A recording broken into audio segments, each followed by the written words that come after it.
అందరికీ నమస్కారం. నా పేరు డాక్టర్ శైలజాదేవి. ఓటర్ మహాశయులకి ఒక సూచన.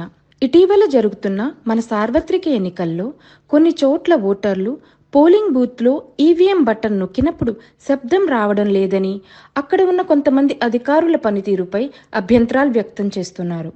మే 13న మనకు అలాంటివి జరగకుండా ఓటు వేయాలంటే పాటించవలసిన జాగ్రత్తలు. మనం పోలింగ్ బూత్కి వెళ్ళినప్పుడు అక్కడ 3 అధికారులు ఉంటారు. మొదటి అధికారి మన వివరాలను పరిశీలించి మనకి ఒక స్లిప్ ఇస్తారు. రెండో వారు మన చేత సంతకం పెట్టించుకుంటారు. మూడో అధికారి మన చేతి వేలికి ఇంక్ మార్క్ వేస్తారు. ఈ అధికారి దగ్గరే ఈవీఎం యాక్టివేషన్ మెషిన్ అనగా మాస్టర్ కంట్రోల్ యూనిట్ ఉంటుంది. అది నొక్కినప్పుడే ఈవీఎం యాక్టివేట్ అవుతుంది. అప్పుడు మనం పరదా చాటున ఉన్న ఈవీఎంలో మనకి నచ్చిన అభ్యర్థికి ఓటు వేస్తాం. మనం బటన్ నొక్కినప్పుడు ఒక శబ్దం వస్తుంది.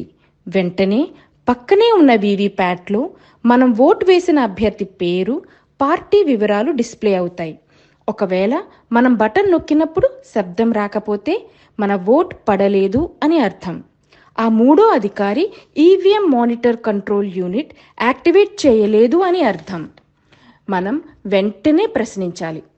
ఇది కూడా రిగ్గింగ్లో ఒక భాగమే.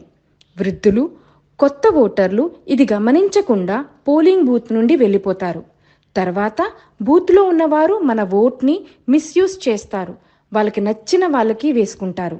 గమనించగలరు. ఓటు వేయడం మన హక్కు, అది బాధ్యత. అది జాగ్రత్తగా నిర్వర్తిద్దాం. ప్రజాస్వామ్యాన్ని కాపాడుదాం. జై హింద్.